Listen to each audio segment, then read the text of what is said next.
In front of me is Doogee X100, and let me show you how to activate keypad tones on the following device. So as you can hear right now,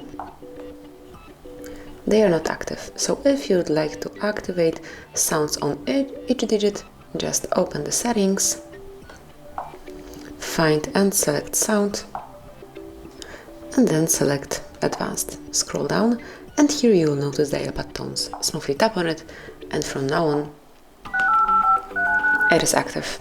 So that will be all. This is it. Thank you for watching. Please subscribe our channel and leave the thumbs up.